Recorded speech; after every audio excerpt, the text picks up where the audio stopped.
It was a good win for us. Washington's an excellent basketball team. They were a game ahead of us in the standings, so now we're tied. And we've had two very competitive games, one up there in Seattle a few weeks ago and one tonight. So Washington is as good as athletic and as talented as any team we've played all season, and so very fortunate to come out on top. Coach, did you think that this team would turn around so fast after the last few years that you've had? Well, we didn't put any goals in the preseason about wins and losses.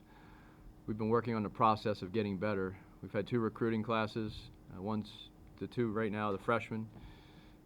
Our other recruiting class played last year for the first time. And then we have Nicola and Julian who have, and Srihenia, who are here. Julian and Nicola were freshmen when we came 2 years ago. So I give our players a lot of credit. They've come together as a team. They've improved. And our goal has been to work on the process of getting better each week, each month, not on the end result. So I don't know how many games we're going to win or lose this year. I have no idea. And we haven't focused on that the entire season. We know the Pac-12 is as deep a conference as any in the country. I think the RPI of the Pac-12 is rated second or third in the nation right now, and every game's a challenge. So we certainly have a long way to go. I am proud of our players because they bought in. They're great teammates, and they've done everything we've asked. Andy, what was the key to holding down Andrews? I know that had to be a big focus. Well, Andrews is the leading scorer in our league, and he's so good at driving the ball. He's very physical. He gets to the foul line a lot. We try to play with our chest and our feet instead of reach and try to close the driving lines or the gaps, as we call it in basketball, to try to shrink the gaps and close off the driving line so he couldn't get all the way to the rim because he's so good at drawing contact once he leaves his feet in anywhere from 6 feet in, he can really get to the foul line. So that was a big emphasis of ours to try to keep him out of paint, try to help when we could, and then recover out if he kicked it out to shooters. Andy, given how the first matchup went, Washington, just how good does this one feel to actually held off the second half charge this time? Well, Washington's a great team. So they're very explosive, as you see. They can put points up. You blink and they put 8 or 10 points up in 45 seconds or a minute, and so no lead is safe with this team, and we knew we had to play 40 minutes. But this win feels just as good as any other Pac-12 win. It's one win, and we know we have 9 games left. Nicola obviously had a big game. Was that you guys trying to incorporate him in the game plan, or just the flow of the style of game today? Well, Nicola's extremely talented and skilled, and he played within himself tonight and made some moves and was able to finish and get to the rim, and then he made his free throws. So he's a really good basketball player. There's nothing we did tonight to say, hey, we want you to go out and score 28 points. We just said, go play your game and have some fun. Chimezi had a pretty frustrating game.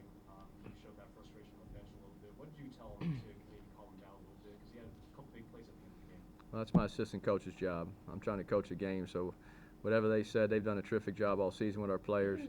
Chimezi does get a little emotional, but that's what makes him a very good basketball player. But he has to learn to control his emotions, and we'll work on that. He's only 18 years old, and he certainly has a long way to go. Still undefeated at home, Andy. Can you talk about that?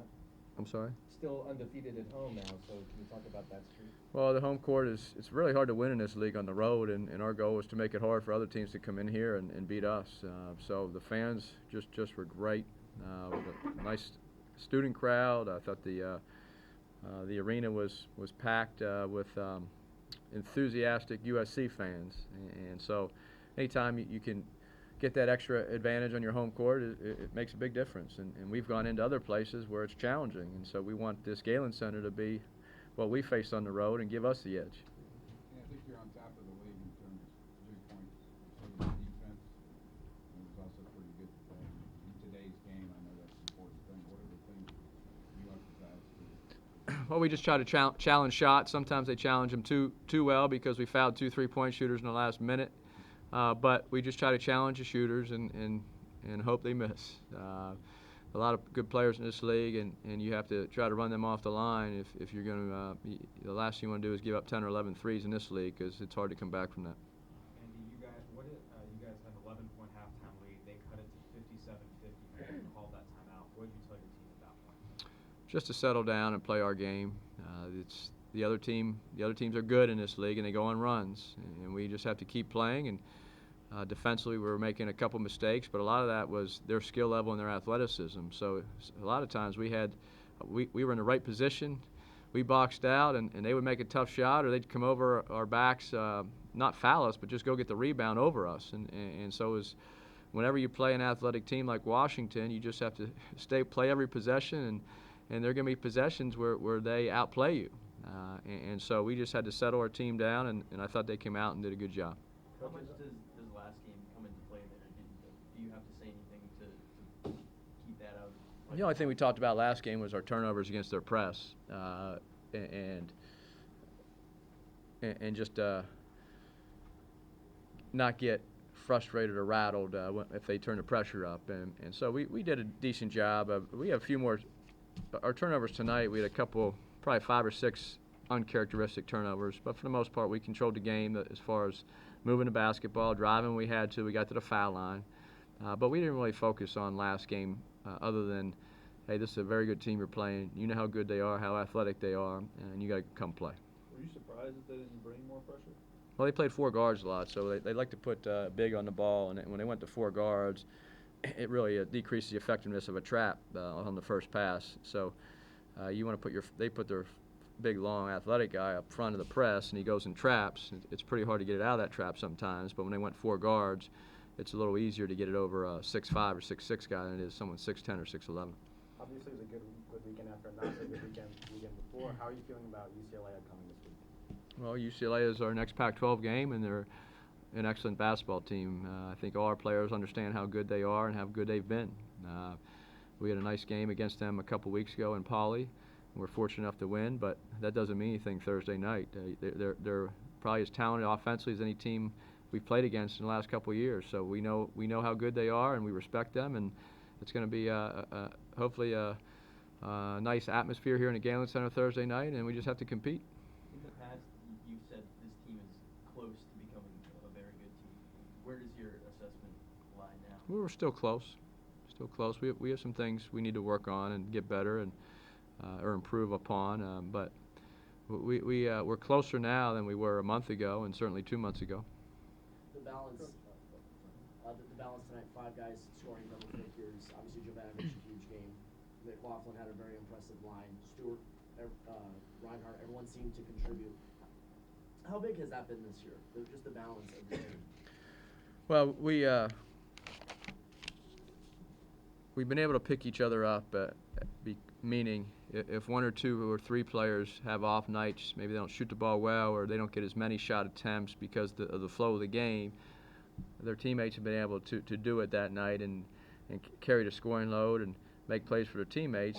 And if you look at our stats, you have six players averaging double figures. I think Metu in the Pac-12 was averaging 8.5 points a game, so almost 7 in the Pac-12. So that's a very good problem to have as a coach. We don't have anyone that's going to go score 25 or 20 a night. You know, Andrew Anders scores 20-some a game. We don't have anyone like what we have. We have extremely talented offensive players. They share the ball. They buy it into making the extra pass. And I think if you look at our scoring totals and our assist numbers, we're leading the league in assists because we're sharing the basketball. And whenever you have 2 lead guards like McLaughlin and Jacobs on the court, they're very hard to scout against because they can dribble, penetrate, and make plays for their teammates. And then we just need to make shots. One last one. Yes, he's been. Can Yes. you talk about the points in the paint and second chance opportunities, how effective that was for you, how important it was to win the game? Well, we knew we had to keep them out of the paint, so we wanted to try to win the battle of points in the paint. I think we did 40-34. The second chance points, we were up 22-20.